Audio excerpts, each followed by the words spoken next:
Hello everyone! So welcome sa aking channel, and yung mga bago lang dito, please don't forget to like and subscribe sa aking channel. And ang video na ito is tungkol kung paano kayo mag-apply ng inyong Canadian citizenship. So sa mga gustong mag-DYI sa kanilang application, so ito po yung video na ito.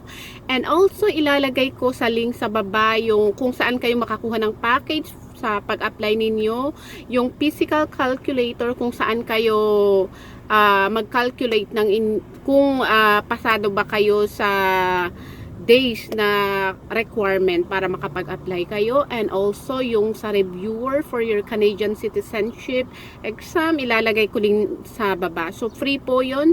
So hopefully makatulong ang video na ito, and please sa may mga tanong, comment lang kayo sa baba, and I will try na masagot ang mga question ninyo, at hopefully makatulong yung video na ito sa inyo.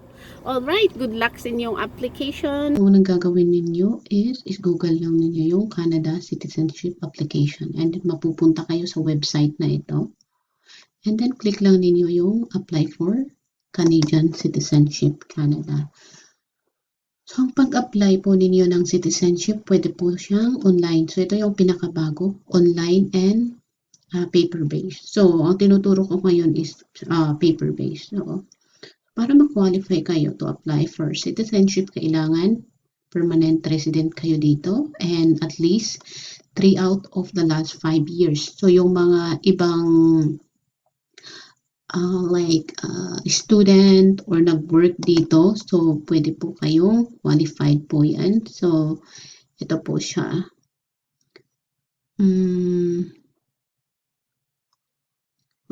So, if you live in Canada as a temporary resident or protected person, included po yan. So, yung 1 year ninyo dito, you can use maximum of 365 days as a temporary resident or protected person. So, yung mga visitor, student, worker, and temporary resident permit holder, and protected person. So, sa akin, kasi nag-work ako as caregiver. So, yung 1 year na-include yung 1 year ko as a work permit. So, yung 2 years ko, so 2 years lang akong permanent resident, nakapag-apply na ako for citizenship. So, yun po. And then, kailangan nag-file po kayo ng taxes. Then, pass a citizenship test, prove your language skills, and in English or French. So, sa akin, yung diploma ko dito, ang ginamit ko, saka yung transcript ko. Kasi nag-aral ako dito, so nagamit ko yon. Pero, pag kayo ay nag-graduate sa Pilipinas, sa college, pwede ninyong gamitin yung diploma and your transcript of record. So, para hindi na kayo kuha ng like IELTS. So, yun po ang i-include ninyo sa application. At para malaman ninyo kung talagang pasado kayo sa kung nakakuha ninyo yung requirement na days, ito po ang gagawin ninyo, yung physical presence calculator, para talagang makita ninyo na qualified na kayo mag-apply. So, ang gagawin lang ninyo, ilalagay ko lahat ng mga link sa baba. Yung pinapakita ko dito, kung saan link kayo mapupunta dito sa physical presence calculator. And then, click lang ninyo itong start calculation. And then, i-enter lang ninyo yung mga information na kailangan nila dito. Click lang ninyo itong calculate. And then, may mga ibang tanong nila.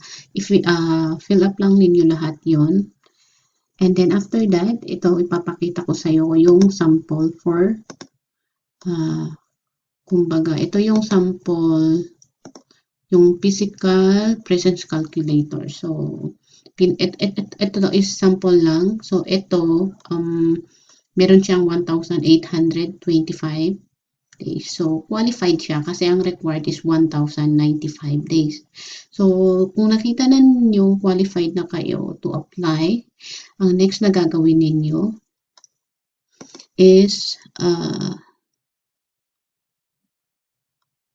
wait lang.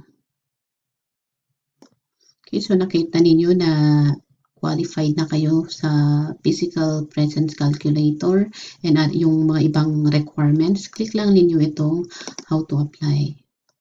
So dito sa how to apply, pwede kayong mag-apply as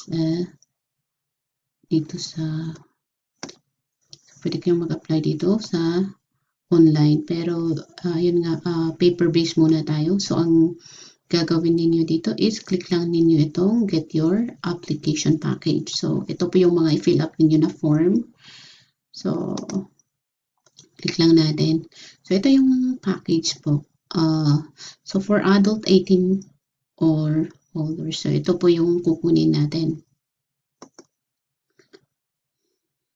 So dito, kikita ninyo, meron siyang application package. So ito po, meron siyang instruction guide. Pwede ninyong i-open yan or i-download para mag-guide sa inyo kung paano mag-fill up sa mga kailangan doon sa application form. So, ang kukunin ninyo, ito yung mga pinaka-importante. Application for Canadian Citizenship. Ito yung form. Click lang ninyo ito. And then, i-download ninyo. And then, yung document, checklist. And then, yung citizenship, photo specific. Dito naman, pag pumunta kayo sa mga kailangan ninyong, yung magpa-picture kayo, sabihin lang ninyo na this is for Canadian citizenship. Kailangan ninyong lagyan ang pangalan ninyo. Tatakan nila yon, pero kung hindi nila nilagyan ang pangalan ninyo, lagyan ninyo ng pangalan niyo sa likod bago niyo ilagay, include sa inyong application. So, ito naman yung mga ibang required na form kung kailangan ninyo ang mga to. So, ito yung form, application for Canadian citizen and document. So, ipakita ko lang sa inyo yung sample lang ito. So, ito siya, application for Canadian citizenship for adults. Ito yung 18 and above. So, sample lang ito, katang isip lang yung mga pangalan dito. So, hindi siya totoong pangalan. So, ito yung mga kailangan ninyong mga kailangan lagyan. So, yung UCI number ninyo, saka yung pangalan ninyo mismo doon sa PR card ninyo. Yung pinaka-importanting dito, kailangan yung address ninyo, yung email. Ito siya, yung email. And dito sa yung 5 years ito makukuha ninyo sa physical presence calculator. So, yun, pinaka-importante po yan. And yung mga address ninyo dito sa Canada, saan kayo nag-work. So, ito yung kung saan kayo nag-work. And then, yung CRA number ninyo. So, kailangan kumbaga, every yearly kayong nag-file ng yung mga taxes. So, ito din, kung naging citizen kayo sa ibang bansa, so ilagay lang ninyo dito. And then, yung sa mga passport ninyo dito, yung Philippine passport ninyo dito. At kung merong gap, kailangan lagyan, i-explain ninyo yung kung bakit meron kayong gap doon sa passport ninyo. Kasi pag hindi ninyo linagyan yan, ibabalik yung papers sa inyo. So, yun lang sa English, naman. So, yun nga, kung kayo po ay 18 to 54, you need to have a proof of knowledge of English. So, yan, sabi ko nga, pwede po yung diploma or yung transcript of record ninyo sa Pilipinas nung college kayo or kung nag-aral kayo dito, pwede i-include niyo yung diploma and then transcript of record niyo. So, yan po yung, nabanggit ko lang yung mga pinaka-importante dito sa form na kailangan ninyong lagyan. So, basahin lang ninyo lahat yan. And, syempre, dito sa baba, kailangan yung date. Huwag ninyong kalimutan yung date kasi pag hindi ninyo ilagay, pwedeng bumalik yan. Yung signature. Tapos yung city. So, ito po kung saan ninyo isa-send yung application. Lahat, so regular mail or sa courier address. And then dito naman sa mga document, ito i-arrange ninyo po, ito yung mga document checklist, i-arrange ninyo according dito sa pagka-arrange dito. So, ito yung mga requirements in order for you to apply for Canadian citizenship. Ito yung application for Canadian citizenship. Ito po yung form. So, kailangan po siyang complete and validated para meron siyang barcode. And then, printed and signed with a handwritten signature. So, kailangan ninyong mag-sign. And then, yung barcode, ilagay lang ninyo on top of your application. So, yun, kailangan ninyong i-include yung online physical presence calculator.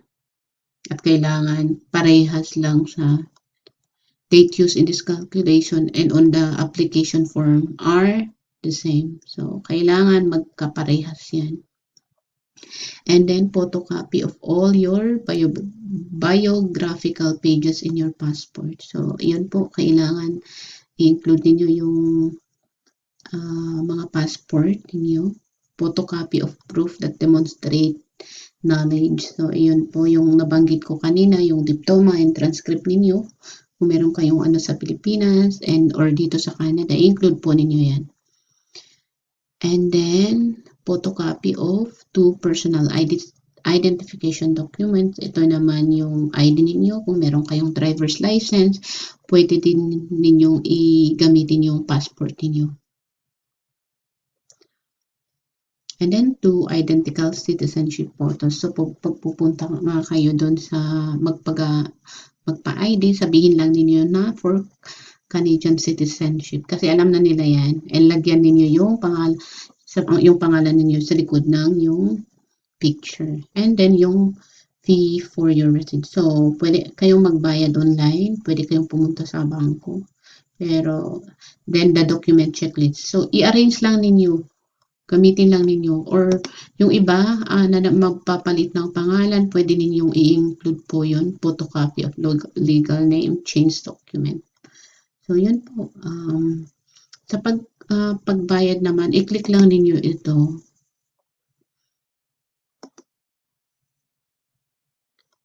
Okay. Sandali lang. So, dito naman, i-click lang ninyo yung citizenship or yung mga ibang pero pag citizenship, ito lang ang i-click ninyo, citizenship. So, ito ang babayaran ninyo. So, 630 siya. For that is processing fee and the right of citizenship fee. Tapos, i-follow lang ninyo dito. Click lang ninyo yung submit and then ituturo naman niya kung paano kayo magbayad. And then, after ninyong mabayaran lahat, so, after payment, ilalagay lang ninyo yan sa envelope. For paper base, ilagay lang ninyo sa envelope, then isesend na ninyo. So, make sure na kumpleto po lahat, na enclose ninyo lahat ng items na ito. So, ito yung pinaka-importanteng gamitin ninyo para ma-ensure ninyo na lahat ng document na kailangan is meron kayo. And then, kailangan i-check ninyo yan. So, pag-include nyo, i-check lang ninyo yan. Okay, so, wait lang.